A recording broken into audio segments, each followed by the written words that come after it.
Selamat berjumpa kembali adik-adik. Pada pertemuan kali ini kita akan membahas tentang gerak dalam satu dimensi. Coba diperhatikan dulu adik-adik video yang akan ditampilkan ini. Pada video ini disajikan tentang bahwa segala sesuatu di alam ini sebenarnya adalah sedang bergerak. Di mana dalam bergerak itu tentunya memiliki titik acuan. Jadi ada titik yang dijadikan acuan, sehingga satu benda dikatakan bergerak terhadap benda yang lainnya.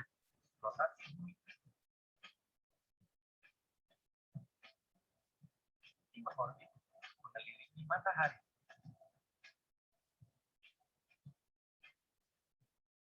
Matahari mengorbit mengelilingi pusat galaksi matahari.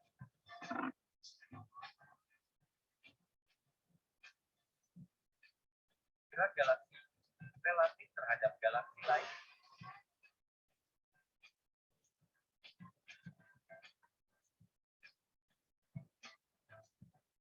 Jadi itu tadi contoh gerakan yang ada antara satu benda dengan benda yang lain sebagai titik acuannya. Seperti tadi gerak rotasi bumi ya. Jadi bumi berotasi. Kemudian ternyata bumi juga bergerak ya, mengelilingi matahari yang sering disebut dengan revolusi bumi. Jadi gerakan jadi bumi dikatakan bergerak gitu ya. Kalau kita lihat misalkan dua titik ya acuannya yaitu bumi dan matahari. Menurut matahari bumi bergerak. Tapi menurut bumi, matahari yang bergerak ya. Buktinya adalah kita lihat dari orang yang di bumi ya, matahari itu paginya itu munculnya di timur, kemudian tenggelam di barat. Begitu seterusnya ya. Nah, itu menyatakan bahwa gerak itu bersifat relatif. Oke, mari ya kita langsung saja ke pembahasan ya, mengenai selama satu benda itu bergerak ya, pasti ada yang namanya besaran posisi perpindahan, kemudian muncul besaran kecepatan. Mana Anda berada? Kemana Anda pergi? Seberapa cepat Anda berlari? Menjawab pertanyaan-pertanyaan ini diperlukan pemahaman tentang konsep posisi, perpindahan, dan kecepatan.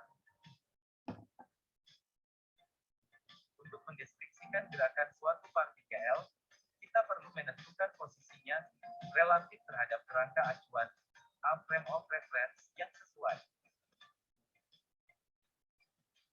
Kerangka acuan adalah gambaran sudut dari mana posisi dan gerakan suatu objek dijelaskan. Misalnya stasiun kereta api dapat dipandang sebagai kerangka acuan bagi gerak kereta api yang meninggalkan atau menuju stasiun. Nah, jadi tadi itu sudah dijelaskan ya di video tentang kerangka acuan. Jadi harus ada acuannya ketika kita menyatakan satu benda itu bergerak.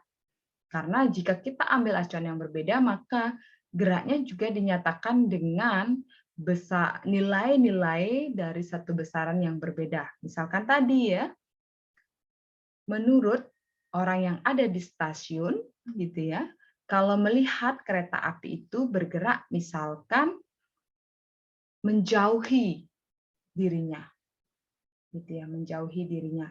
Karena stasiun ini, karena kereta apinya berangkat ya dari stasiun itu menuju ke stasiun yang lain.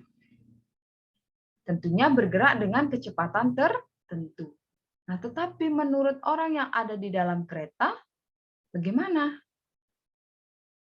Kalau menurut orang yang ada di dalam kereta, yang masing-masing berada di dalam kereta, dia menyatakan dirinya bagaimana? Biasa saja merasa bahwa apa?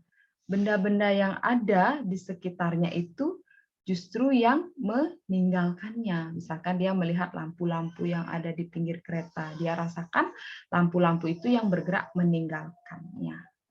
Padahal kenyataannya kita lihat lampu itu diam ya. Nah, inilah gerak itu tergantung acuannya. Oke, untuk lebih memahami lagi tentang gerak ini ya, kita akan langsung saja masuk ke materi. Nah, yang pertama itu tentang perpindahan. Apa sih perpindahan itu ya? Perpindahan itu didefinisikan sebagai perubahan posisi suatu benda. Jadi seperti tadi ya, kereta yang ada di stasiun kemudian mulai berangkat menuju stasiun yang berikutnya. Maka akan terjadi perubahan posisi dari kereta itu dari stasiun A ke stasiun B. Misalkan jarak dari stasiun A ke stasiun B, jaraknya kalau di jarak tempuhnya itu adalah misalkan saja 100 km begitu atau 50, kita ambil 50 km ya, 50 km, maka jarak tempuhnya adalah 50 km. Kemudian berapakah perpindahannya? Perpindahan itu harus kita tarik dari titik A, jadi dari stasiun A ke stasiun B itu berupa garis lurus. Bisa jadi ketika ditarik garis lurus, jaraknya hanya 30 km. Maka perpindahannya adalah 30 km. Kemudian jaraknya, karena jarak tempuh kereta api itu kan tidak garis lurus ya, berkelok-kelok jalannya ya, itu 50 km. Jadi harus dibedakan konsep antara jarak dan perpindahan. Perpindahan itu adalah ditarik garis lurus dari titik A ke titik B. Jadi titik awal ke titik akhir. Tetapi kalau jarak tempuh itu adalah bagaimanapun alurnya, petnya yang dilalui begitu ya. Semua itu dihitung dari titik A ke titik B. Bisa jadi berkelok-kelok ya jalannya sehingga pasti nilai jarak tempuh itu lebih besar. Nah, bagaimana ketika misalkan saya ya lari mengelilingi satu lapangan dari titik A, kemudian saya berlari sampai di seberang gitu ya. Jadi dari saya di sebelah barat ya mulainya, kemudian mengelilingi lapangan sampai di seberang di titik timur, titik B. Itu berarti perpindahan saya harus tarik garis lurus dari titik A ke titik B. Berarti kalau itu berbentuk lingkaran gitu ya, lapangan yang saya kelilingi, maka itu menjadi nilai diameter lingkaran. Tetapi gitu ya, jarak yang saya tempuh itu berarti setengah keliling lingkaran. Jadi jalur yang saya lalui itulah jaraknya. Kemudian kalau dari titik B ini ternyata saya kembali lagi, tadi kan baru setengah putaran. Saya kembali lagi ke titik A, menjadi satu putaran penuh saya berlari, maka perpindahan saya adalah 0. Kenapa? Karena saya kembali lagi dari titik awal ke titik awal lagi. Maka perpindahan saya 0, tetapi jarak yang saya tempuh 1 keliling lingkaran. Itulah perbedaan antara posisi dengan jarak dengan perpindahan. Jadi biar ada dipahami ya. Nah, seperti ini, misalkan diberikan contoh. Dari titik 0 itu yang dijadikan acuan adalah rumahnya ya.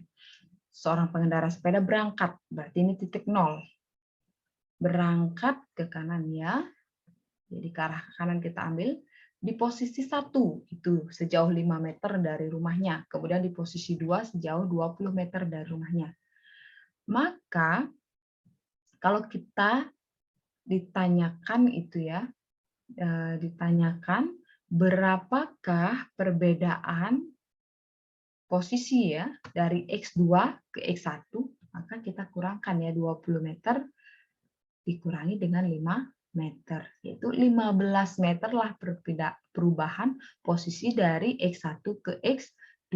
Jadi dari titik 1 ke titik 2. Nah, itu. Oke, kemudian setelah kita tahu perpindahan dan jarak tempuh, kita juga tahu waktu tempuhnya, maka kita akan bisa nanti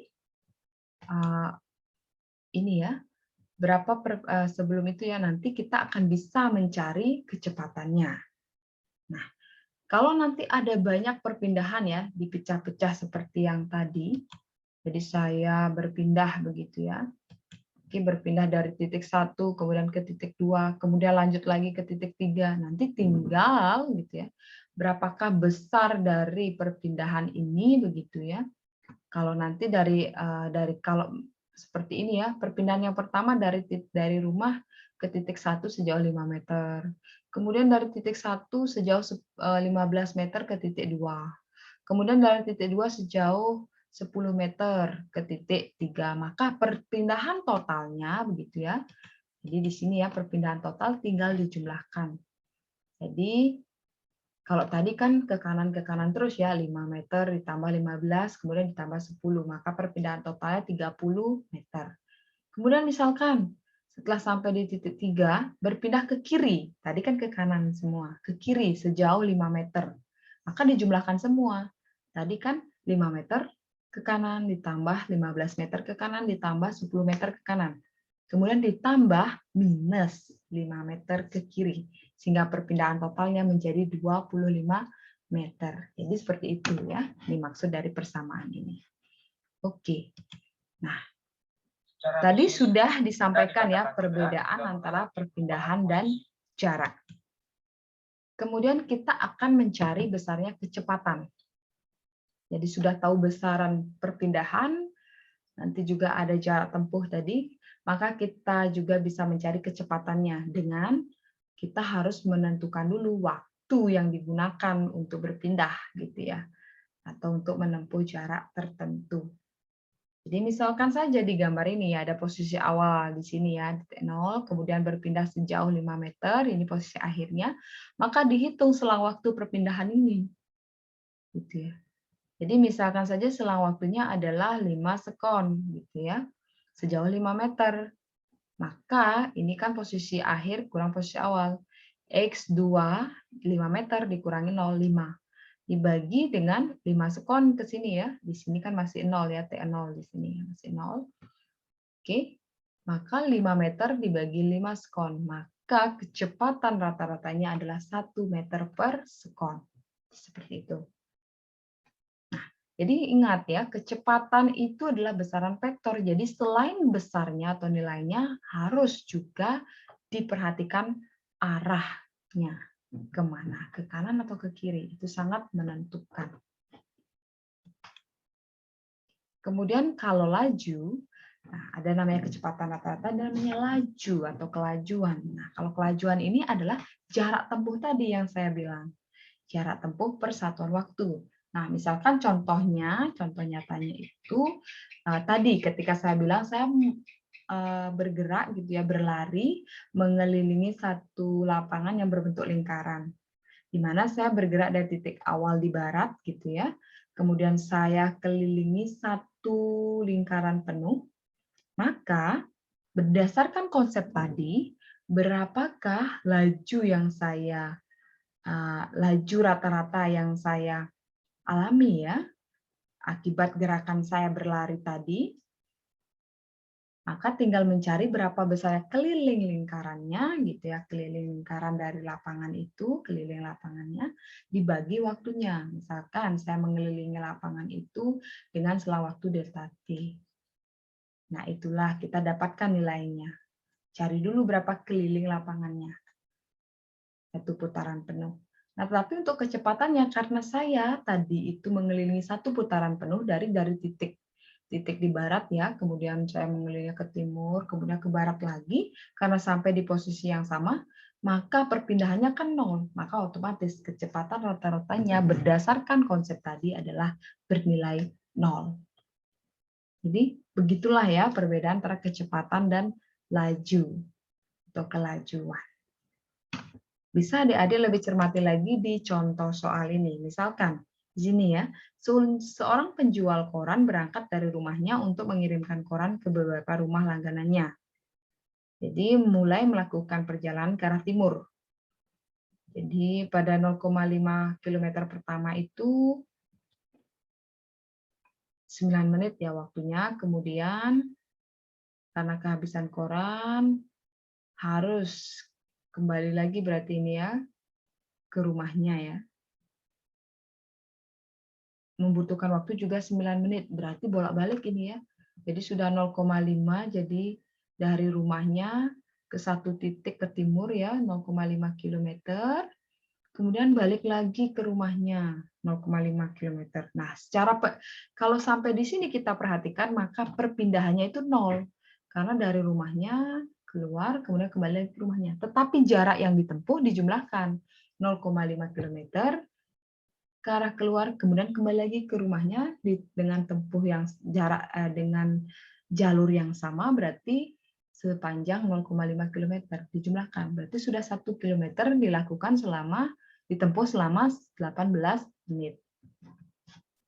Kemudian dia berangkat lagi ke jalan yang sama dan berakhir di 1 kilometer dari rumahnya di arah timur ya. Di mana perjalanan yang ketiga ini mengambil waktu 15 menit. Oke, jadi tinggal begitu ya, Dek. Pelan-pelan dijumlahkan kemana arahnya. Ingat, kalau kita ambil patokan ke kanan adalah positif, maka ke arah kiri adalah negatif. Jadi begitu. Jadi kalau kita ambil ke timur adalah positif, maka ke barat karena lawannya adalah negatif. Ingat, karena itu adalah besaran vektor untuk perpindahan. Tapi kalau untuk jarak tempuh, tinggal dijumlahkan. Nanti ketika mencari kecepatan rata-rata, gunakan perpindahannya, selang perpindahannya, per satuan waktu. Tetapi untuk mencari kelajuan, jarak tempuh total per satuan waktu. Nanti ini bisa dicermati kembali lagi ya di modulnya, sehingga didapatkan inilah hasilnya, adik-adik. Nah, demikian tadi topik mengenai gerak dalam satu dimensi ya. Jadi gerak lurus di sini ya. Jadi bendanya bergerak lurus, entah dia bergerak dulu dari awalnya adalah ke timur, kemudian ke barat, kemudian kembali lagi ke timur, kemudian ke selatan, yang jelas lintasannya berupa garis lurus. Di mana di sini disinggung juga tentang yang namanya ada besaran perpindahan posisi gitu ya, perubahan posisi, kemudian ada yang namanya besaran perpindahan tadi ya, kemudian ada besaran jarak, kemudian ada besaran kecepatan, kemudian ada besaran kelajuan. Nah, nanti ada lagi yang namanya besaran percepatan. Nah, untuk jenis-jenis geraknya dalam satu dimensi, nanti itu adalah gerak lurus.